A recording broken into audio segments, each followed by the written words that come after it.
மீட்பரும் இரட்சகருமாய் இருக்கிற ஆண்டவராகிய இயேசு கிறிஸ்துவினுடைய ஈடு இணையற்ற நாமத்தினாலே உங்கள் ஒவ்வொருவருக்கும் என்னுடைய அன்பின் வாழ்த்துதல்கள். மீண்டுமாக ஒரு வீடியோ பதிவின் மூலமாக தேவனுடைய வசனத்தை நாங்கள் தியானித்து பார்த்து கற்றுக்கொள்ள இருக்கிறோம். நிச்சயமாக பரிசுத்த ஆவியானவர் இன்றைய நாளிலே இந்த வீடியோ பதிவின் மூலமாக நமக்கு புதிய காரியங்களை நம்முடைய வாழ்க்கைக்கு ஆவிக்குரிய ஜீவியத்திலே நாங்கள் வளரும்படிக்கு எங்களுக்கு கற்றுக் கொடுப்பாராக. நம்ம எல்லோருக்கும் தெரியும், ஆண்டவராகிய இயேசு கிறிஸ்து 3.5 வருடங்கள் தன்னுடைய ஊழியத்தை, தன்னுடைய ராஜ்யத்தினுடைய காரியங்களை இந்த பூமியிலே இஸ்ரவேல் தேசத்திலே செய்தார் என்று சொல்லி பரிசுத்த வேதாகமம் மாத்திரமல்ல சரித்திரமும் அவருக்காக சாட்சி கொடுக்கிறதை பார்க்கின்றோம். உலக வரலாறுகளும் அவர் இந்த பூமியிலே ஜீவித்தார், அவர் இருந்தார் என்பதற்கு பல ஆதாரங்களை நிரூபிக்கிறதை நாங்கள் பார்க்கிறோம். இன்றைய நாளிலும் ஆண்டவராகிய இயேசு கிறிஸ்துவோடு கூட ஊழியத்திலே இருந்து அதற்கு பின்பதாக ஆண்டவராகிய இயேசு கிறிஸ்து பரலோகத்துக்கு எடுத்துக்கொள்ளப்பட்ட பின்பதாக அவருக்காக பல காரியங்களை சாதித்த ஒரு சீஷன் அவன் எழுதின அவருடைய நிருபத்திலே இருந்து நாங்கள் ஒரு காரியத்தை இன்றைய காலகட்டத்திலே வாழ்கின்ற கிறிஸ்தவர்களாகிய நாங்கள் என்ன எங்களுக்கு அவர் எழுதியிருக்கிறார், அந்த வார்த்தைகள் மூலமாக நாங்கள் எதை கற்றுக்கொள்ள முடியும் என்று சொல்லி இன்றைக்கு நாங்கள் தியானித்து பார்க்க இருக்கின்றோம்.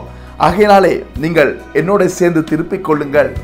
2 பேதுருவினுடைய புத்தகம் 1 அதிகாரம் 16வது வசனத்திலே இருந்து பேதுருவானவர் ஒரு சம்பவத்தை இங்கே குறிப்பிட்டு எழுதியிருக்கிறதை நாங்கள் பார்க்கிறோம். அந்த வார்த்தைகளை நாங்கள் வாசித்து இன்றைய காலகட்டத்தில் இருக்கின்ற திருச்சபை ஊழியர்களாகிய எங்களுக்கு, திருச்சபையிலே இருக்கின்ற விசுவாசிகளாகிய எங்களுக்கு, கர்த்தருக்காக அவருடைய பணிகளை செய்கின்ற தேவனுடைய பிள்ளைகளாகிய எங்களுக்கு பேதுருவானவருடைய அந்த கடிதத்தின் மூலமாக, அந்த நிருபத்தின் மூலமாக பரிசுத்த ஆவியானவர் எங்களுடைய வாழ்க்கையிலே என்ன கற்றுக் கொடுக்க இருக்கின்றார் என்று சொல்லி அந்த வார்த்தைகள் மூலமாக நாங்கள் தியானித்து பார்த்து நாங்கள் கற்றுக்கொள்ள இருக்கின்றோம். ஆகையினாலே 2 பேதுருவினுடைய புத்தகம் 1 அதிகாரம் 16வது வசனத்திலே இருந்து நாங்கள் வாசிப்போம். நாங்கள் தந்திரமான கட்டுக்கதைகளை பின்பற்றினவர்களாக அல்ல, அவருடைய மகத்துவத்தை கண்ணார கண்டவர்களாகவே நம்முடைய கர்த்தராகிய இயேசு கிறிஸ்துவின் வல்லமையையும் வருகையையும் உங்களுக்கு அறிவித்தோம். அதாவது பேதுருவானவர் இங்கே சொல்லுகிறார், நாங்கள் ஏதோ ஒருவர் சொன்னார் அல்லது ஏதோ ஒரு கதை புத்தகத்தை வாசித்து வந்து நாங்கள் உங்களுக்கு இந்த சுவிசேஷத்தை, ஆண்டவராகிய இயேசு கிறிஸ்து தான் மெய்யான இரட்சகர், அவர் ஒருவர் தான் தேவன் என்கின்ற இந்த நற்செய்தியை நாங்கள் பிரசங்கிக்கவில்லை. நாங்கள் அவரோட இருந்தோம், நாங்கள் கண்ணார கண்டோம், அவர் பேசிய காரியங்களை நாங்கள் காதார கேட்டோம், அதற்கு நாங்கள் சாட்சிகளாய் இருக்கிறோம் என்று சொல்லி இந்த வசனத்திலே அவர் சொல்லுகிறதை பார்க்கிறோம். நம்மிலே சிலர் தேவனை அறியாதவர்கள், இயேசு கிறிஸ்துவை ஏற்றுக்கொள்ளாதவர்கள் கூறுகின்ற ஒரு காரியத்தை நான் உங்களுக்கு இந்த காலகட்டத்திலே உங்களுக்கு விளக்கி சொல்லலாம் என்று நினைக்கிறேன். அநேகர் சொல்லுவார்கள், அரிசி கொடுத்து அல்லது பொருட்களை கொடுத்து அல்லது வீடு கட்டி கொடுத்து காசு கொடுத்து அல்லது 1600களிலே நம்ம எல்லோருக்கும் தெரியும், இலங்கை தேசத்திலே போர்த்துகேயர்கள், பிரித்தானியர்கள் வந்தார்கள், அதற்கு பின்பதாக ஒல்லாந்தர்கள் வந்தார்கள் இந்த இலங்கை தேசத்தை ஆளுவதற்காக. அதனாலே வெள்ளையர்களுடைய ஆட்சி காலத்தினாலே, ஆட்சியின் காலத்திலே நடந்த மதமாற்றும் காரியம் இன்று நடந்து கொண்டிருக்கின்றது என்று சொல்லி அநேகர் சொல்லுவார்கள். நாங்கள் அன்பானவர்களே, நாங்கள் எந்த பொருளுக்காகவும் அல்லது யாரும் எங்களுக்கு பணம் கொடுத்ததினாலே நாங்கள் இயேசு கிறிஸ்துவுக்கு ஊழியம் செய்யவில்லை. நாங்கள் பொருட்களை பெற்று, வெளிநாட்டிலிருந்து பணத்தை பெற்று நாங்கள் அதனாலே இயேசு கிறிஸ்துவை பற்றி நாங்கள் பிரசங்கம் பண்ணவில்லை. எங்களுடைய வாழ்க்கையிலே ஆண்டவராகிய இயேசு கிறிஸ்துவை நாங்கள் அறிந்ததினாலே, ஏனென்று சொன்னால் இயேசு ஊழிய காலத்திலே அவர் சொன்னார், பிதா ஒருவனை என்னண்டை அழைக்காவிட்டால் ஒருவனும் என்னண்டை வரான், நான் ஜீவன் கொடுக்கவும் அது பரிபூரணப்படவும் வந்தேன் என்று சொல்லி அவர் சொன்னார். ஆகையினாலே நாங்கள் தேவனாலே அழைக்கப்பட்டு தேவனாலே ரட்சிப்பினுடைய அனுபவத்தை பெற்று இயேசு கிறிஸ்துவானவர் மாத்திரமே கடவுள், அவர் ஒருவரே தேவன் என்கின்ற சத்தியத்தை எங்களுடைய இருதயத்திலே எங்களுடைய மனக்கண்கள் திறக்கப்பட்டு அறிந்ததினாலே நாங்கள் இன்றைக்கு நற்செய்தியை பிரசங்கிக்கிறோம். அதே போலதான் பேதுருவானவர் இங்கே சொல்கிறார், நாங்கள் ஒரு கட்டுக்கதை, ஒரு கதை புத்தகத்திலே எழுதப்பட்ட சம்பவத்தை நாங்கள் சொல்லவில்லை. நாங்கள் அவரோடு இருந்தோம். அவர் எப்படிப்பட்டவர் என்பதை நாங்கள் மாமிச ரீதியாக அவரோடு கூட இருந்து நாங்கள் கண்டு கொண்டோம். அதனாலே இயேசு கிறிஸ்துவின் வல்லமையையும் வருகையையும் உங்களுக்கு அறிவிக்கிறோம். அதனாலே நாங்கள் அவரோடு இருந்ததினாலே அறிவிக்கிறோம் என்று சொல்லி பேதுருவானவர் சொல்லுகிறார். 14வது வசனத்திலே, இவர் என்னுடைய நேசகுமாரன், இவரிடத்தில் பிரியமாய் இருக்கிறேன் என்று சொல்லுகிற சத்தம் உன்னதமான மகிமையில் இருந்து அவருக்கு உண்டாகி, பிதாவாகிய தேவனால் அவர் கனத்தையும் மகிமையையும் பெற்றபோது அவரோட கூட நாங்கள் பரிசுத்த பர்வதத்தில் இருக்கையில் வானத்தில் இருந்து பிறந்த அந்த சத்தத்தை கேட்டோம். இந்த வார்த்தை என்ன சொல்லுகிறது என்று சொன்னால், நீங்கள் மத்தேயு சுவிசேஷம் 17வது அதிகாரம், மாற்கு சுவிசேஷம் 9வது அதிகாரம் 1வது வசனங்களிலிருந்து நீங்கள் வாசிக்கலாம். இந்த சம்பவம் அங்கே பதிவு செய்யப்பட்டிருக்கின்றது. அதே நேரத்திலே லூக்கா சுவிசேஷத்திலே நீங்கள் 28வது வசனத்திலே, 9வது அதிகாரம் 28வது வசனத்திலும் இதே சம்பவம், அதாவது ஆண்டவராய் இயேசு கிறிஸ்து யாக்கோபு, யோவான், பேதுருவை அழைத்து கொண்டு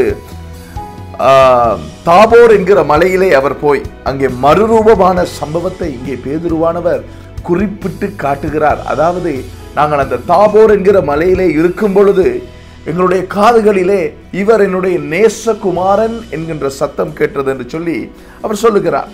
நீங்கள் நான் சொல்லிய மத்தேயு, மாற்கு, லூக்கா சுவிசேஷ புத்தகங்களிலே நீங்கள் இந்த சம்பவத்தை வாசித்தீர்களானால் அங்கே பேதுருவானவர் கேட்கிறார், எலியாவுக்கு ஒரு கூடாரமும் மோசைக்கு ஒரு கூடாரமும், ஆண்டவரை உமக்கு ஒரு கூடாரமும் போட்டால் நலமா இருக்கும், நாங்கள் இங்கேயே இருந்து விட்டால் நலமா இருக்கும் என்று சொல்லி பேதுருவானவர் ஆண்டவராக இயேசு கிறிஸ்துவோடு பேசுகின்ற அந்த சம்பாஷணை அங்கே எழுதப்பட்டிருக்கிறது, அங்கே பதிவு செய்யப்பட்டிருக்கின்றது. இந்த சம்பவத்தை ஏன் இங்கே பேதுரு சொல்லுகிறார் என்றால், அந்த சம்பவம் உண்மையாக நாங்கள் கண்ணார கண்டோம். அந்த சம்பவத்தை நாங்கள் அவரிடத்திலே, அந்த சம்பவம் நடைபெறும் பொழுது நாங்கள் அந்த இடத்திலே இருந்தோம் என்று சொல்லி அவர் இங்கே அவருடைய நிருபத்திலே பதிவு செய்திருக்கிறதை நாங்கள் பார்க்கலாம். அநேக நேரங்களிலே நாங்கள் சொல்ல முடியும், அதாவது எப்படி சொல்லுவதென்றால், எங்களுடைய வாழ்க்கையிலே சில சம்பவங்களை நாங்கள் கடந்து போகிறோம். எங்களுடைய நாளாந்த வாழ்க்கையிலே சில நேரங்களிலே சில சம்பவங்களை நாங்கள் எங்களுடைய ஞாபகத்திலே இல்லாமல் அது மறந்து போகிறதும் உண்டு. அதனாலே சில நேரம் சில சம்பவங்கள் நாங்கள் மாறி பொய் சொல்லுவதல்ல, மறதியினாலே நாங்கள் சில சம்பவங்களை மாறி சொல்லுவதும் உண்டு. ஆனால் இங்கே பேதுருவானவர் சொல்லுகிற சம்பவம் உண்மையாகவே நடந்தது. என்னென்னு சொன்னால், மத்தேயு சுவிசேஷத்திலே மத்தேயு சீஷன் அங்கே அதை பதிவு செய்திருக்கிறதை பார்க்கிறோம். மாற்கு சுவிசேஷத்திலே மாற்கு என்னப்பட்ட யோவான் இந்த சம்பவத்தை பதிவு செய்திருக்கிறதை பார்க்கிறோம். அதே நேரத்திலே லூக்கா அவரும் இந்த சம்பவத்தை சரியாக அக்யூரேட்டாக எங்கேயுமே பிசகாமல் இதை பதிவு செய்திருக்கிறதை பார்க்கிறோம். இந்த காரியங்கள் மூலமாக பேதுருவானவர் எதை நமக்கு சொல்ல வருகிறார் என்று சொன்னால், நாங்கள் உண்மையாகவே ஆண்டவராய் இயேசு கிறிஸ்துவோடு இருந்தோம், அவர் செய்த அற்புத அடையாளங்களை நாங்கள் பார்த்தோம், நாங்கள் அவரோடு இருந்து ஊழியம் செய்தோம், அவர் செய்த சகல கிரியைகளும், அவர் மறுரூபமானது முதற்கொண்டு, அவர் கல்வாரி சிலுவையிலே மரித்தது முதற்கொண்டு சகலவற்றையும் நாங்கள் கண்ணார கண்டோம். நாங்கள் யாரோ ஒருவர் சொன்ன கதையை நாங்கள் கேட்டு உங்களுக்கு சொல்லவில்லை, நாங்கள் இவைகளை கண்ணார கண்டோம், அதை காதார கேட்டோம். ஆனாலும் கீழே பேதுருவானவர் ஒரு முக்கியமான விஷயத்தை நமக்கு கற்றுக் கொடுக்கிறார். அந்த முக்கியமான விடயத்தை நாங்கள் வாசித்து அதை தியானித்து நாங்கள் கடந்து போக இருக்கிறோம். அந்த வசனம் சொல்லுகிறது, அவரோடு நாங்கள் பரிசுத்த பர்வதத்தில் இருக்கையில் வானத்தில் இருந்து பிறந்த அந்த சத்தத்தை கேட்டோம். அதிக உறுதியான, ஆனால் இங்கே தமிழிலே பார்க்கும் பொழுது அதிக உறுதியான என்று சொல்லி போடப்பட்டிருக்காங்க. ஆனாலும் அதிலே வர வேண்டிய சொல், ஆனாலும் அதிக உறுதியான தீர்க்க தரிசன வசனமும் நமக்கு உண்டு. பொழுது விடிந்து விடிவெள்ளி உங்கள் இருதயங்களில் உதிக்கும் அளவும் இருளுள்ள ஸ்தலத்திலே பிரகாசிக்கிற விளக்கை போன்ற அவ்வசனத்தை கவனித்திருப்பது நலமாயிருக்கும். அதாவது இங்கே அதிக உறுதியான தீர்க்க தரிசன வசனம் என்று சொல்லப்படுகிறது. இன்றைய காலகட்டத்திலே தீர்க்க தரிசிகள் என்று சொல்லிக்கொண்டு சிலர் சொல்லுகின்ற அந்த காரியங்கள் அல்ல. சிலர் தீர்க்க தரிசிகள் என்று சொல்லிக்கொண்டு உங்களுடைய அந்தரங்க வாழ்க்கையை நான் எடுத்து சொல்லுவேன், உங்களுடைய பர்சனல் லைஃபை நான் சொல்லுவேன், அல்லது தீர்க்க தரிசனம் சொல்லுவேன். கிரிக்கெட் மேட்சிலே கிரிக்கெட் விளையாடுபவர்கள் வெல்லுவார்கள், இந்த டீம் வெல்லும், அந்த டீம் வெல்லும் என்று சொல்லுகிற தீர்க்க தரிசனத்தை குறித்து இங்கே பேதுருவானவர் எழுதவில்லை. அவர் சொல்லுகிற தீர்க்க தரிசனம் என்னவென்று சொன்னார், இந்த புத்தகங்கள் புதிய ஏற்பாட்டு வேதாகம் எல்லாம் எழுதப்படுவதற்கு முன்பதாக நமக்கு தெரியும், பழைய ஏற்பாட்டு வேதாகமத்தை யூதர்கள் இரண்டாக பிரித்தார்கள். ஒன்று பஞ்சாகமம், அடுத்தது தீர்க்கதரிசிகளுடைய புத்தகம் என்று சொல்லி. எபிரேய மொழியிலே பஞ்சாகமத்தை அவர்கள் தோரா என்று சொல்லுவார்கள். மோசையின் மூலமாக எழுதப்பட்ட ஆதிகாகமம், எண்ணாகமம், உபாகமம், லேவியராகமம், யாத்ராகமம் போன்ற புத்தகங்களை பஞ்சாகம் என்று சொல்லி அழைத்தார்கள். யோசுவா முதல் மல்கியா வரை இருக்கின்ற புத்தகங்களை அவர்கள் தீர்க்கதரிசிகளினுடைய ஆகமங்கள் என்று சொல்லி அதை பிரித்தார்கள். ஆகையினாலே அவர்கள் எதை பேசுவதா இருந்தாலும், நீங்கள் அநேக இடங்களிலே ஆண்டவராகிய இயேசு கிறிஸ்து கூட சொன்னார், தீர்க்கதரிசிகளும் முதலானவர்கள் சொன்னதை நீங்கள் அறியவில்லையா என்று சொல்லி கேட்டார். தீர்க்கதரிசிகள் தீர்க்க தரிசனம் சொல்லவில்லை. அவர்களுடைய தீர்க்க தரிசன புத்தகங்களிலே அவர்கள் மேசியாவினுடைய வருகையை குறித்து எழுதியிருக்கிறதை அவர் அங்கே குறிப்பிட்டு பேசுகிறதை பார்க்கிறோம். நியாயப்பிரமாணத்தை அழிக்க வரவில்லை, நான் அதை நிறைவேற்ற வந்தேன் என்றான். அதாவது அந்த பஞ்சாகம புத்தகங்களை, தோராவை, மோசையின் மூலமாக எழுதப்பட்ட 5 புத்தகங்களிலே குறிப்பிடப்பட்டிருக்கின்ற ஒவ்வொரு காரியங்களிலும் நிழலாட்டமாக இருக்கின்றதை நான் நிறைவேற்றுவதற்கு நான் வந்தேன் என்று சொன்னார். அநேக இடங்களிலே பழைய ஏற்பாட்டு வேதாகமத்தை அவர் சுட்டி காட்டி பேசினதை நாங்கள் பார்க்கிறோம். இன்றைய காலகட்டத்திலே நாம் அநேகர் கிறிஸ்தவர்கள் நாங்கள் நினைப்பதுண்டு, அது பழைய ஏற்பாடு தானே, அது முடிந்து விட்டது, பழைய ஏற்பாடு நமக்கு தேவையில்லை, புதிய ஏற்பாடு தான் நமக்கு முக்கியம், நாங்கள் புதிய ஏற்பாட்டு காலத்தில் இருக்கிறோம், புதிய ஏற்பாட்டு திருச்சபையிலே நாங்கள் இருக்கிறபடியினால் பழைய ஏற்பாடு தேவையில்லை என்று சொல்லி அநேகர் நினைப்பது உண்டு. ஆனால் பழைய ஏற்பாடு மிக முக்கியம். ஏனென்று சொன்னால் பழைய ஏற்பாட்டை அடிப்படையாக வைத்துத்தான் புதிய ஏற்பாடு எழுதப்பட்டிருக்கின்றது. பழைய ஏற்பாட்டிலே குறிப்பிடப்படுகின்ற அநேக விஷயங்கள், அநேக காரியங்கள், அநேக தேவ வார்த்தைகள் புதிய ஏற்பாட்டிலே ஆண்டவராகிய இயேசு கிறிஸ்து முதல் அவருடைய சீஷர்கள் வரை சகலரும் குறிப்பிட்டு காட்டி பேசியிருக்கிறதை நாங்கள் பார்க்கலாம். நாங்கள் உதாரணமாக எடுத்துக்கொண்டால், ஆண்டவராகிய இயேசு கிறிஸ்துவை பிசாசானவன் சோதிக்க வரும்பொழுது அவர் எங்கே இருந்து வார்த்தைகளை எடுத்து பேசினார் என்று சொல்லி உங்களுக்கு தெரியும். அதை நீங்கள் வாசித்து பார்த்தால் உங்களுக்கு தெரியும். அவர் பழைய ஏற்பாட்டிலே எழுதப்பட்டிருக்கின்ற தேவ வார்த்தைகளை எடுத்து பிசாசுக்கு அங்கே அவர் குறிப்பிட்டு பேசுகிறதை நாங்கள் பார்க்கலாம். ஆகையினாலே நாங்கள் எங்களுடைய வாழ்க்கையிலே தேவ வார்த்தைக்கு நாங்கள் முன்னுரிமை கொடுக்க வேண்டும். அதாவது ஏன் இதை நான் இந்த சம்பவத்தை, இந்த வார்த்தையை நான் பேசுகிறேன் என்று சொன்னால், அநேக தடவைகளிலே, அநேக நேரங்களிலே நாங்கள் வஞ்சிக்கப்படுவதற்கான ஒரே காரணம் என்னென்று சொன்னால், நாங்கள் தேவனுடைய திருவசனத்தை நாங்கள் எங்களுடைய வாழ்க்கையிலே கற்றுக்கொள்ளவோ வாசிக்கவோ அதிலே என்ன சொல்லப்பட்டிருக்கின்றது அதை நாங்கள் கடைபிடிக்கவோ முயற்சி செய்யாமல், நாங்கள் ஏதோ ஒரு மனிதன், ஏதோ ஒரு தேவ மனுஷனோ அல்லது ஏதோ ஒரு மனிதன் செய்கின்ற அற்புத அடையாளங்களுக்கு பின்னாலே நாங்கள் போவதினாலே நாங்கள் எங்களுடைய வாழ்க்கையிலே ஏமாற்றப்படுவோம். இங்கே பேதுருவானவர் சொல்லுகிறார், நான் மறுரூபமலையிலே இருந்தேன். அவர் ஒரு உண்மையான சம்பவத்தை குறிப்பிட்டு பேசுகிறதை பார்க்கிறோம். மறுரூபமலையிலே நடந்த சம்பவத்தை கண்ணார கண்டவர் பேதுருவானவர்.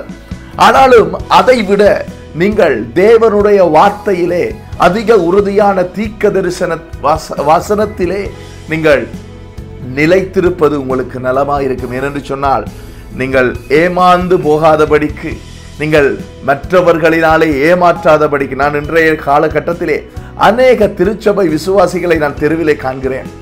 அவர்களை பார்க்கும் பொழுது அவர்கள் திருச்சபை ஆராதனைக்கு, திருச்சபை ஓய்வு நாள் ஆராதனைக்கு அவர்கள் சமூகம் அளிப்பதில்லை. காரணம், அவர்கள் போன திருச்சபையில இருந்த ஊழியர்களினாலே பாதிக்கப்பட்ட நிலையில இருக்கிறார்கள். அவர்கள் திருச்சபை ஆராதனையிலே பங்கு பெறாத நிலையில இருக்கிறதினாலே காலப்போக்கிலே அவர்களுடைய ஆவிக்குரிய வாழ்க்கையிலே ஒரு பின்மாற்றம் அடைகிறதை நான் பார்க்கிறேன். என்னுடைய வாழ்க்கையிலும் நான் அடிக்கடி சொல்லியிருக்கிறேன், 6 வருடங்கள் நான் பின்மாற்றமாக இருந்ததற்கான காரணம் நான் போன திருச்சபையிலே ஏற்பட்ட பாதிப்பு. திருச்சபையிலே இருக்கின்ற மேய்ப்பர்கள் ஏமாத்துக்காரர்கள் என்ற ஒரு சிந்தனை எனக்குள்ளே இருந்தது, ஒரு அபிப்பிராயம் எனக்குள்ளே இருந்தது. அதனாலே 6 வருடங்கள் திருச்சபைக்கு போவதில்லை, கடவுளை குறித்து எந்த காரியத்தை நான் தேடுவதில்லை.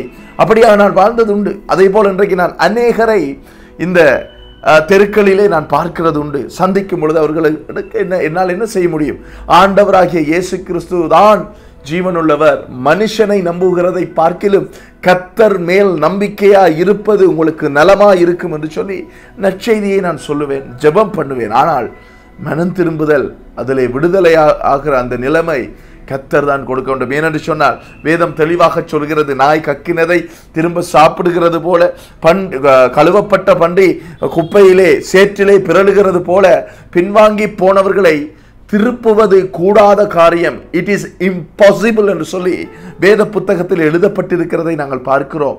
அந்த நிலைமையில இருக்கிறவர்களை நாங்கள் மாற்றுவதற்கு மிகவும் கஷ்டப்படுகிறோம். ஆகையினாலே எனக்கு அருமையான தேவனுடைய பிள்ளைகளே, மனிதன் மூலமாக செய்யப்படுகிற அற்புத அடையாளங்கள், தீர்க்க தரிசனங்கள், இவைகளை நம்புவதை பார்க்கிலும் நீங்கள் தேவனுடைய வசனத்திலே நம்பிக்கை வைப்பது, தேவனுடைய வசனத்தை கவனித்திருப்பது உங்களுக்கு நலமா இருக்கும் என்று சொல்லி பேதுருவானவர் இங்கே சொல்லுகிறதை பார்க்கிறோம். ஆதி காலத்திலே திருச்சபை எழுப்புதல்கள் கொண்டு வந்த ஊழியர்களை நீங்கள் எடுத்து பார்த்தீர்களானால் ஜான் வெஸ்லி, ஜான் கால்வின், இப்படி அநேகர், வில்லியம் கேரி, இவர்களையெல்லாம் எடுத்து பார்த்தீர்களானால் இவர்கள் அந்நிய பாஷை பேசவில்லை. இவர்கள் மூலமாக வில்லியம் ஓட், இவர்கள் மூலமாக அற்புத அடையாளங்கள் நடக்கவில்லை. அவர்கள் சுகமளிக்கும் ஆராதனைகள் நடத்தவில்லை. மிராக்கிள் குருசைட் எதுவும் நடத்தவில்லை. ஆனால் இவர்கள் மூலமாக கர்த்தர் பெரியதான ஒரு எழுப்புதலை, பெரிதான ஒரு காரியத்தை இந்த சமுதாயத்திலே அவர் செய்திருக்கிறதை வரலாற்று சான்றுகள் இன்றை வரைக்கும் அது குறிப்பிட்டிருக்கிறது. நீங்கள் அந்த புத்தகங்களை எடுத்து வாசித்து பார்க்கலாம். ஒருவேளை நான் சொல்லுகிறேன் மிராக்கிள் குருசேட், அற்புத அடையாளங்கள், சுகமளிக்கும் கூட்டங்கள், இவைகள் அவர்கள் செய்யவில்லை என்பதால் நான் அவைகளை விசுவாசிக்கிறவன் அல்ல என்று சொல்லி நீங்க நினைக்கலாம். நான் விசுவாசிக்கிறவன். அற்புத அடையாளங்களை கர்த்தர் செய்ய வல்லவராயிருக்கிறார். பரிசுத்த ஆவியானவருடைய 9 வரங்களையும் நான் விசுவாசிக்கிறவன். நான் ஒரு பெந்தெகோஸ்தே கிறிஸ்தவன், அந்நிய பாஷையிலே ஜெபிக்கிறவன், அந்நிய பாஷையிலே பேசுகிறவன். ஆனால் இவைகளை விட தேவனுடைய வசனத்திலே நாங்கள் கட்டப்படும் பொழுது எங்களுடைய விசுவாசம் வளரும். ஏனென்று சொன்னால் ரோமர் 10:17 நீங்கள் வாசித்தால் தெரியும், விசுவாசம் கேள்வியினாலே வரும், தேவனுடைய வசனத்தை கேட்பதினாலே வரும் என்று சொல்லி அங்கே எழுதப்பட்டிருக்கின்றது. ஆகையினாலே எனக்கு பிரியமானவர்களே, ஆண்டவருடைய வார்த்தையிலே நீங்கள் நிலைத்திருந்தால் நீங்கள் தப்புவிக்கப்படுவீர்கள். ஏனென்று சொன்னால் வார்த்தை, அவர் சகல பிரஸ்தாபங்களை பார்க்கிலும் தம்முடைய வசனத்தை அவர் உயர்த்தி இருக்கிறார் என்று வேதம் சொல்கிறது. அவர் வார்த்தைக்கு தன்னுடைய குமாரனுடைய ஸ்தானத்தை கொடுத்திருக்கிறதை நாங்கள் வேதத்திலே பார்க்கலாம். வெளிப்படுத்தல் 19:13 சொல்கிறது, அவர் இரத்தத்திலே தோய்க்கப்பட்ட வஸ்திரத்தை தரித்திருந்தார். அவருடைய நாமம் தேவனுடைய வார்த்தை என்பது யோவான் 1:1 நீங்கள் பார்க்கும் பொழுது தெரியும், ஆதியிலே வார்த்தை இருந்தது, அந்த வார்த்தை தேவனிடத்தில் இருந்தது, அந்த வார்த்தை தேவனாய் இருந்தது, ஆதியிலே அவர் தேவனோடு இருந்தார், அவர் மூலமாய் சகலமும் உண்டாயிற்று, உண்டானதொன்றும் அவராலே அல்லாமல் உண்டாகவில்லை என்று அங்கே பதிவு செய்யப்பட்டிருக்கிறதை நாங்கள் பார்க்கிறோம். அதே நேரத்திலே எங்களுடைய வாழ்க்கையிலே தேவ வார்த்தை முதல் இடம் பிடிக்கும் பொழுது நிச்சயமாக வஞ்சிப்புகளிலே இருந்து, பொய்யான கள்ள போதகர்களிடத்திலே இருந்து, ஆட்டுத்தோல் போத்திக் கொண்டு ஆவிக்குரியவன் போல நடித்து கொண்டிருக்கின்ற ஓநாய்களிடத்திலிருந்து நாங்கள் தப்பிக்கொள்ள நிச்சயமாக ஆண்டவர் எங்களுக்கு உதவி செய்வார். அதான் இங்கே பேதுரு சொல்லுகிறார். அந்த அனுபவத்தை நான் உண்மையாக பார்த்தேன், ஆனாலும் அதை விட அதிக உறுதியான தேவனுடைய வார்த்தை இருக்கின்றது. கீழே வாசிப்போம். 20வது வசனம் சொல்லுகிறது, வேதத்தில் உள்ள எந்த தீர்க்க தரிசனமும் சுயதோற்றமான பொருளை உடையதா இராதென்று நீங்கள் முந்தி அறிய வேண்டியது. தீர்க்க தரிசனமானது ஒரு காலத்திலும் மனுஷருடைய சித்தத்தினாலே உண்டாகவில்லை. தேவனுடைய பரிசுத்த மனுஷர்கள் பரிசுத்த ஆவியினாலே ஏவப்பட்டு பேசினார்கள். இன்றைக்கு அப்படியா பேசுகிறார்கள்? இன்றைக்கு பரிசுத்த ஆவியானவர் பக்தி விருத்திக்கேற்ற தீர்க்க தரிசனத்தை கொடுக்கிறாரா தீர்க்கதரிசிகளுக்கு, அல்லது தீர்க்கதரிசிகள் ஏதோ ஒன்றை பேசிக் கொண்டிருக்கிறார்களா? தீர்க்கதரிசிகள் எனப்படுகிறவர்கள் தீர்க்கதரிசிகள் என்று சொல்லி பெயரை போட்டுக்கொண்டு திரிகிறவர்களுடைய தீர்க்க தரிசனங்களை நீங்கள் எடுத்து பாருங்கள். அந்த தீர்க்க தரிசனங்களால் இன்றைக்கு ஜனங்கள் வாழ்க்கையிலே மனமாறுதல் ஏற்படுகிறதா? பாவத்திலே இருந்து பாவக்குற்றனர் அடைந்து அவர்கள் தேவனுடைய பக்கம் திரும்பி பரிசுத்தமாக தங்களை வாழ்வதற்கு அர்ப்பணிக்கிறார்களா? அப்படி அர்ப்பணிக்கிறார்கள் என்று சொன்னால் நிச்சயமாக அவர்கள் கர்த்தருடைய தீர்க்கதரிசிகள். கர்த்தராலே சொல்லப்படுகிற வார்த்தைகளை அவர் பேசுகிறார்கள். ஆனால் இங்கே இந்த வார்த்தை சொல்லுகிறது, அவர் சுயதோற்றமான பொருளாக தீர்க்க தரிசனங்கள் இருப்பதில்லை என்று சொல்லி. ஆகையினாலே அற்புத அடையாளங்களை நம்புவதை பார்க்கிலும், அற்புத அடையாளங்கள் இருக்கின்றது, அதை நான் விசுவாசிக்கிறேன், உங்களைப் போல நானும் விசுவாசிக்கிறேன். இயேசு கிறிஸ்து இன்றைக்கும் அற்புத அடையாளங்கள் செய்கிறார். ஆனால் இவைகளை நம்புவதை பார்க்கிலும் தேவனுடைய வார்த்தையிலே பற்றுதலாய் இருப்பது, கவனித்திருப்பது எங்களுக்கு நலமாயிருக்கும். ஆகையினாலே தொடர்ந்து இந்த வார்த்தை பகுதிகளை எடுத்து தியானியுங்கள். பரிசுத்த ஆவியானவர் இன்னும் அதிகமாக உங்களோடு பேசுவார், அதிக வெளிச்சங்களை கொடுப்பார். God bless you. கர்த்தர் உங்களை ஆசீர்வதிப்பார். ஆமென்.